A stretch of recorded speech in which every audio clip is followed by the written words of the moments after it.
Um tema muito importante que é a mente humana, a psicologia e principalmente, né, Paulinho, os derivados disso que podem suceder em crimes violentos quando não acompanhados de perto. 10:05. Exatamente, moça.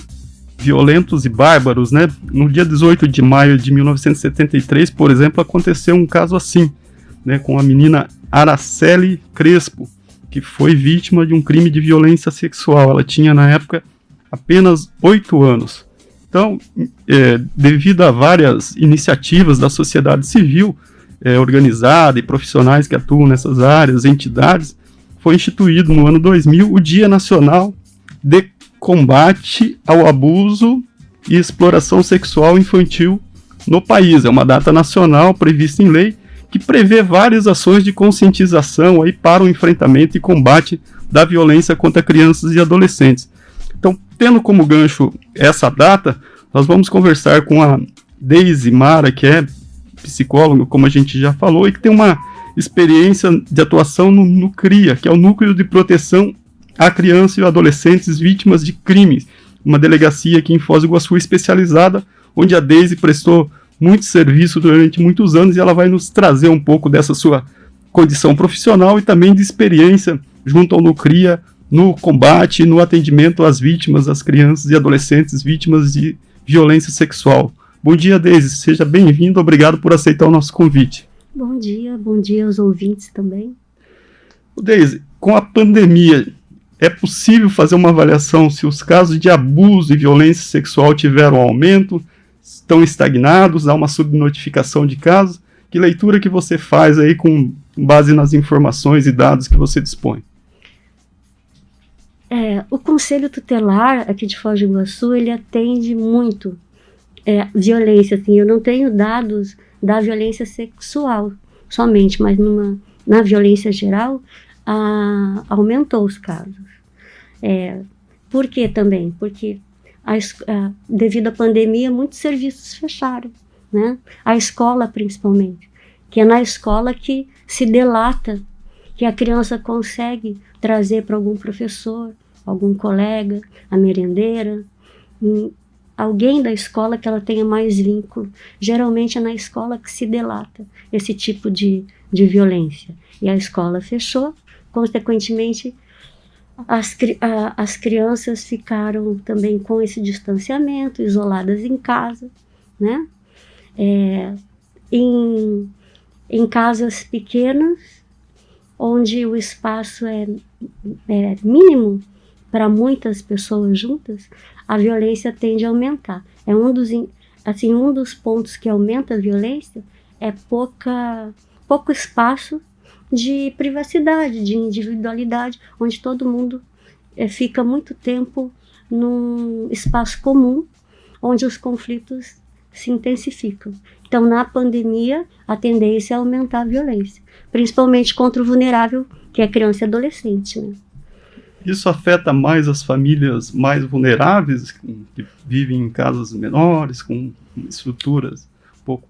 Existe essa facilitação por conta de alguns contextos de pouca privacidade, digamos assim. Mas a violência contra a criança e adolescente, a violência em geral, ela existe em todas as classes sociais, em todos os modelos de Estado, né?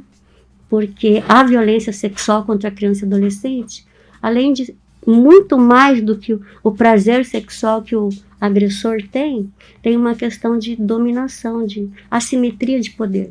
Então é essa questão de se sentir mais poderoso que dá satisfação sexual também. Então isso acontece em qualquer classe, em qualquer modelo de Estado. E o perfil desse agressor também, na maior parte dos casos, é que ele está dentro da própria família ou no círculo familiar Sim. 86% dos casos, tanto aqui no Brasil quanto na Europa, que a gente tem os estudos, eles são entre 85% e 87% intrafamiliar. Né? Isso inclui parentes de primeiro grau, inclusive? Sim, pais, irmãos, mães, às vezes, e tios, babás. Porque, assim, a gente pensa que é só o homem que faz o abuso, mas as mulheres também abusam. Em menor grau, talvez, porque, não sei se em menor grau, porque também tem a subnotificação, né? Por conta de toda a sociedade patriarcal, acha que é o homem que faz, só o homem faz o abuso. Mas existe nos dois, tanto homem quanto mulher fazem abuso contra criança e adolescente. No Nucria eu atendi algumas crianças que sofreram violência por babás. Porque não é só o pênis e a penetração, né? Quando se trata de criança,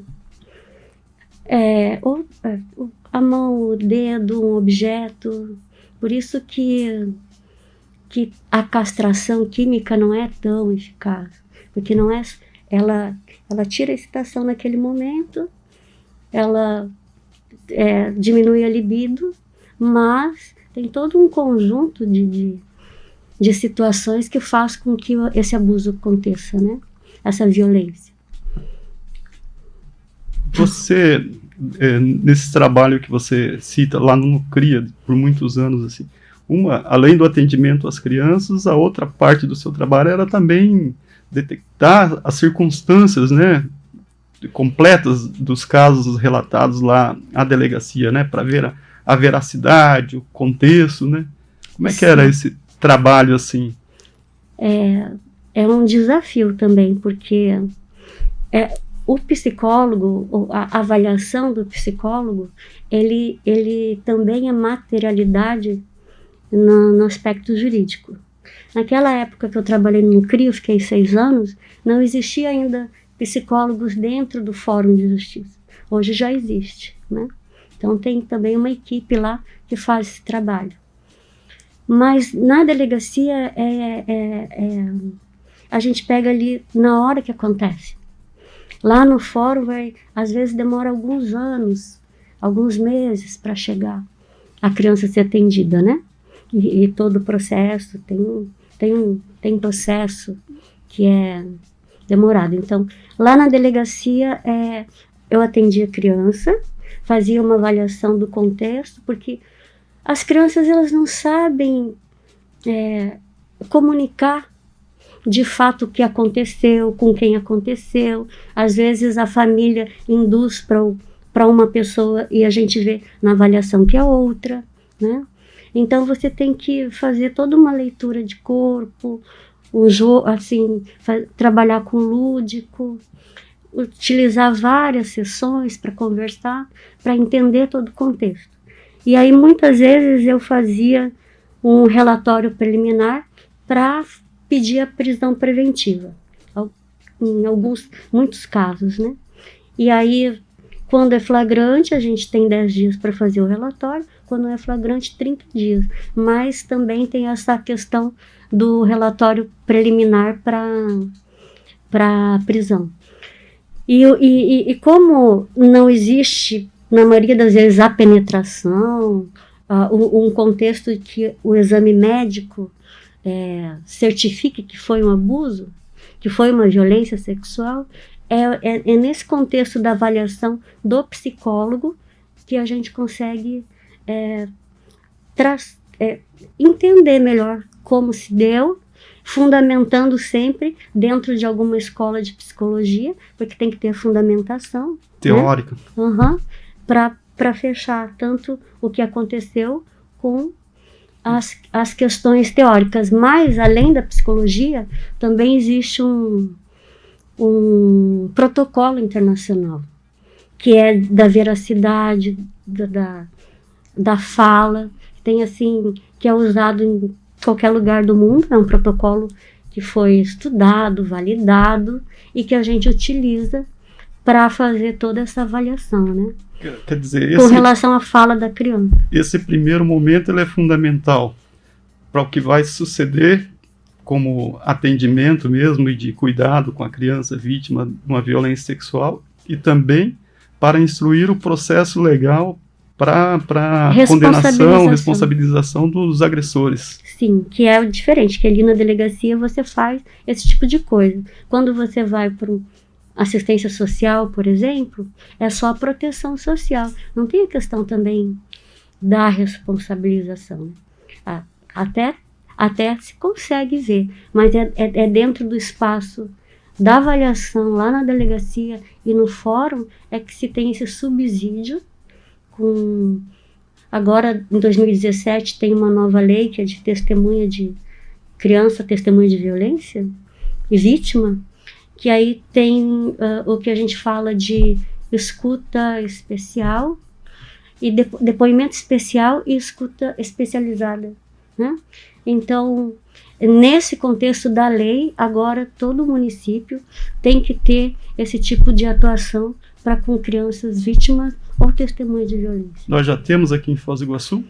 Está sendo construído esse protocolo, provavelmente vai ficar no Nucria mesmo, né, que é um espaço mais adequado. Não são todas as cidades do Paraná que tem o Nucria, né?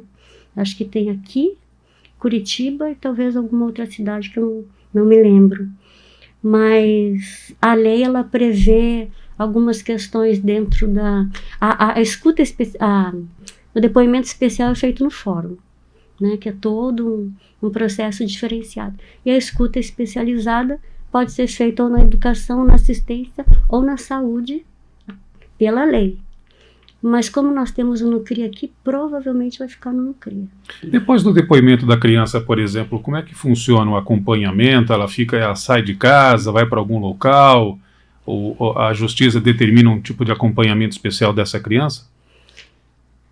Pelo Estatuto da Criança e do Adolescente, quem teria que sair da casa seria o agressor. Mas muitas vezes é a criança que sai e vai para o acolhimento, para poder ficar longe desse agressor nesse processo todo de proteção. E acontece o acompanhamento na rede pública, né? Tem uma psicóloga da saúde que atende, 2 psicólogas da saúde que atendem, e na assistência social se faz todo o acompanhamento psicossocial junto à família. No Nucria, a gente trabalha tanto a criança quanto a família, porque a família se sente completamente culpada, né? E também culpa. E tem uma questão de gênero aí, que geralmente culpa a mãe, né? Que não protegeu, porque não... né? Nessa tua experiência de tantos casos, teve algum assim que te surpreendeu, mesmo sendo uma profissional da área, mesmo sendo uma pessoa preparada para o enfrentamento desse tipo de situação? Sim. Teve um caso que eu tive que rever toda a minha questão também profissional, né? Porque eu atendi num ano uma adolescente que sofreu estupro, uma adolescente. Essa adolescente, no contexto, eu sempre eu fiz uma especialização em crianças até 12 anos. Então, o adolescente eu não tinha ainda muito manejo, né? A partir dali, mudou o negócio. E aí, eu atendi a adolescente e me pareceu assim que não teve indícios de que teve abuso. De fato, eu coloquei no relatório inconclusivo. No ano seguinte, na mesma data, que era perto do Natal, apareceu uma outra adolescente, menor de idade, assim, menor do que a que eu tinha atendido anteriormente. E quando eu comecei a conversar com ela, ela tinha visto o tio morrer, porque ele estuprou os dois, no mesmo contexto, no mesmo modus operandi. Acho que foi a única vez que eu fiz uma avaliação do agressor, né? Modus operandi assim, levou com uma arma para um terreno baldio, estuprou os dois, matou o rapaz com um tiro na nuca. Quando foi matar ela com um tiro na nuca, falhou o revólver. E no ano anterior, a menina falou a mesma coisa, que tinha falhado o revólver quando ele foi matá-la. E aí, e o que ela falava do agressor, das coisas, das falas, eram muito semelhantes. E aí eu percebi que era o mesmo cara, né? Mesmo agressor, no caso. E que a menina do ano anterior, de fato, tinha sofrido um estupro, né? Que eu tinha colocado como inconclusivo porque não conseguia ter dados, assim. Conversei com a delegada para rever o caso, não dava para rever. O que eu fiz? Eu fiz no relatório atual, eu coloquei os dados Da ocorrência da anterior. ocorrência do ano anterior, né? Para que a justiça percebesse. E fiz acompanhei o retrato falado que a menina fez, né? Quando o retrato falado foi para a TV, a outra adolescente reconheceu e ligou para a delegacia também. Então, assim, tinha sido de fato uma falha técnica, digamos, minha, de não perceber alguns dados dessa adolescente que era um pouco maior de idade, né, do que as crianças que eu tinha mais manejo técnico. E a partir daí, assim, eu tive que estudar mais profundamente como é que funciona melhor o adolescente, para entender um pouco melhor e aprimorar o trabalho. Então, esse trabalho ele tem que ser aprimorado no dia a dia, porque ele é cheio de detalhes e de situações que, se você não consegue perceber, observar, o cara continua abusando, violando até conseguir ser responsabilizar, digamos assim. É muita responsabilidade, né? É uma situação muito complexa, né, para se apurar. Ô Deise, e quais são os sinais que podem apontar que uma criança está passando por violência sexual? Que você pode alertar aí pais, mães responsáveis aí pelas crianças, assim, aquele tino, olha, fique de olho porque isso não é normal. Quais são os principais sinais? Existem, sim, os sinais e as consequências são as mesmas. Na verdade, o sinal é uma consequência, né? Então, assim, uma criança que está sendo abusada, por exemplo, assim, uma coisa que as famílias fazem, quando chega um tio, sei lá, alguém na casa e que seja o agressor, essa criança não vai querer dar oi, não vai querer abraçar, não vai querer ficar junto, vai ficar mais isolado no quarto, vai para debaixo da cama, em algum lugar assim. E geralmente a família que obriga a criança a ser educada, cumprimente, abrace, né? Então, esse isolamento de determinadas pessoas é um sinal de que pode estar acontecendo alguma coisa, né? Terror noturno, criança acordar, se debater muito no sono, ou não dormir, mudança na questão alimentar, ou não comer nada, ou comer demais, alguma mudança. Tem que ficar atento às mudanças no dia a dia. Na escola, não consegue prestar atenção, e aí o que acontece? Às vezes o diagnóstico fica errado, porque se coloca que ela tem déficit de atenção, uma série de coisas, começa a dar Ritalina, acho que é. Ritalina. Já tem de criança que usou medicação por conta do déficit de atenção e, na verdade, era um trauma pós-traumático por uma violência sexual, né? Então, assim, tem que ficar muito atento a esses detalhes, porque se toma medicação, se vai para aula de reforço, se tem professor particular e a coisa não anda, é porque está aqui. A imagem da violência fica na cabecinha dela o tempo todo, não consegue prestar atenção em mais nada. E a criança e o adolescente tem muita dificuldade de expor esse caso, né, para uma pessoa adulta, para revelar, né, a violência que foi sofrida. Até porque as famílias ficam divididas, né? Algumas acreditam na criança, outras acreditam que o agressor não é o agressor, que não pode, que deve ter sido algum engano da criança, né? E se uma criança, um adolescente relata a violência sexual para um adulto da casa, ou mesmo para um professor na escola, ou um outro espaço, para um vizinho, esse adulto tem que agir, proceder de que maneira? Como que ele pode ajudar essa criança? Como que ele pode encaminhar esse caso às autoridades aí competentes para a apuração do caso e o atendimento à criança? Podem procurar o conselho tutelar. Primeira porta é o conselho tutelar. Ou pode ir direto no CRIA também, né?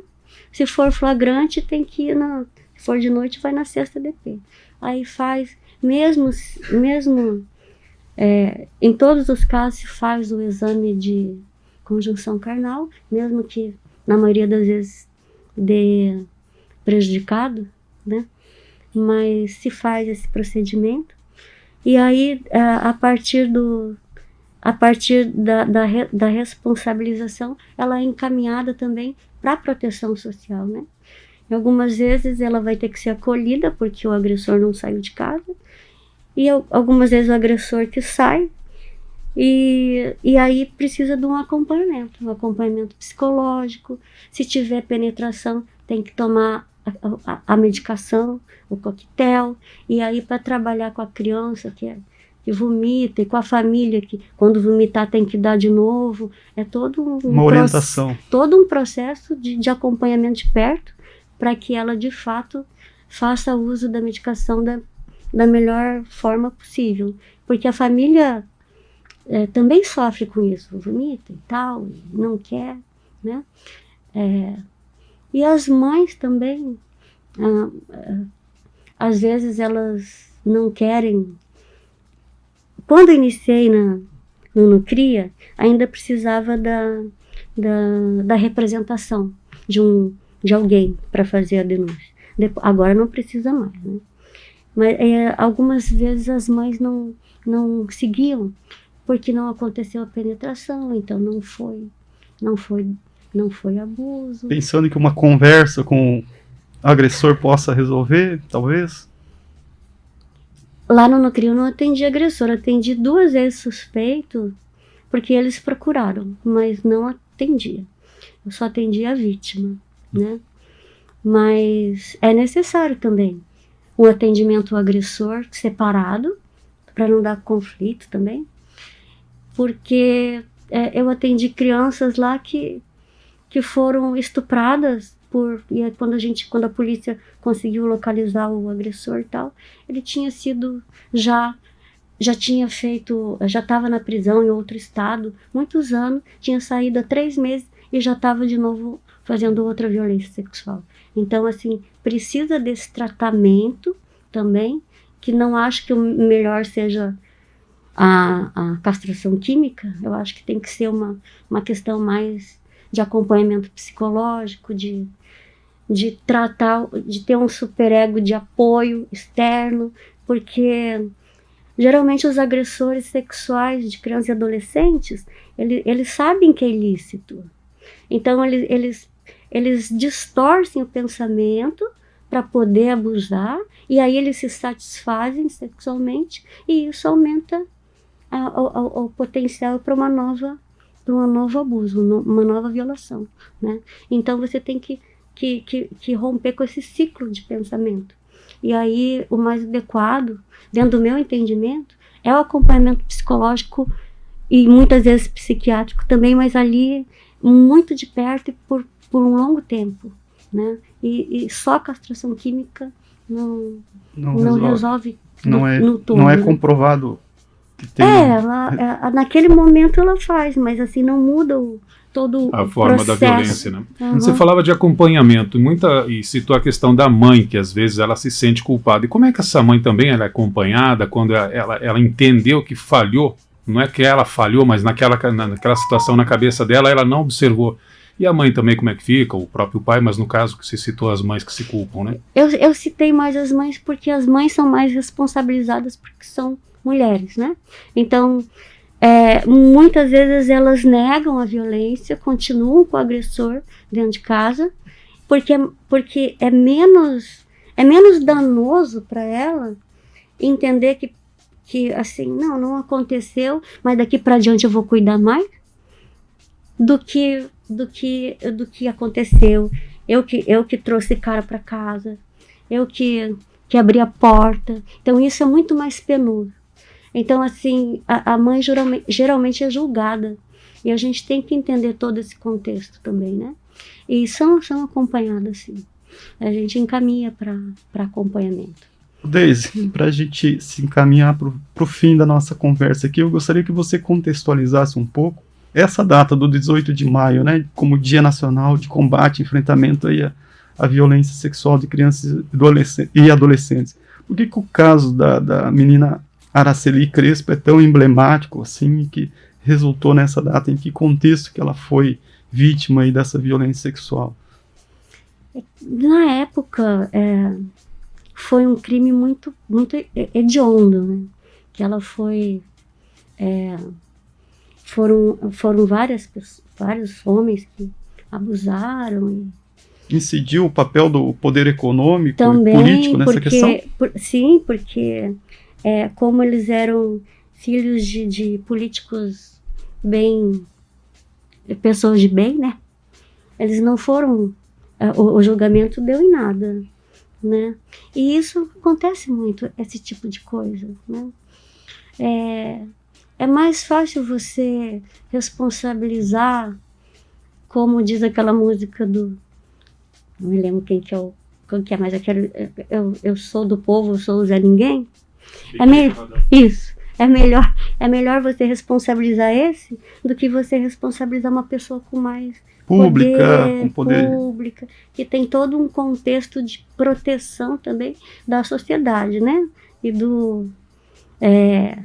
então, é muito emblemático, é um símbolo, na verdade, porque as crianças, elas são violentadas de forma hedionda e mortas todos os dias. A cada 8 minutos, uma criança é violada sexualmente no país, né? Então, é só uma forma de trazer para a memória de que a gente não pode deixar no vazio essa responsabilização, essa visibilização da vulnerabilidade da criança, do poder e do sexo ali juntos, porque além da satisfação sexual tem a questão do poder sempre, que é a simetria, né? Então, é uma forma de lembrarmos, lembrar a sociedade, mas o trabalho tem que ser constante, porque as violências, elas são diárias. Muitas crianças no Brasil morrem vítimas de violência sexual e outras violências, né? Não cria a criança mais novinha, que o caso, não atendia a criança, atendia a família. E teoricamente, porque era muito novinha, 8 meses. Um bebê. 8 meses. Eu estava na UTI quando foi parar no CRIA esse caso. Então, todos os dias a gente tem que lembrar disso, e 18 de maio a gente intensifica a luta. Legal. Deise, muito obrigado pela presença, obrigado pelos esclarecimentos aí, parabéns por esse seu trabalho, comprometimento com essa causa, e volte sempre. Obrigada. Eu que agradeço a oportunidade. Marco Zero, onde tudo começa.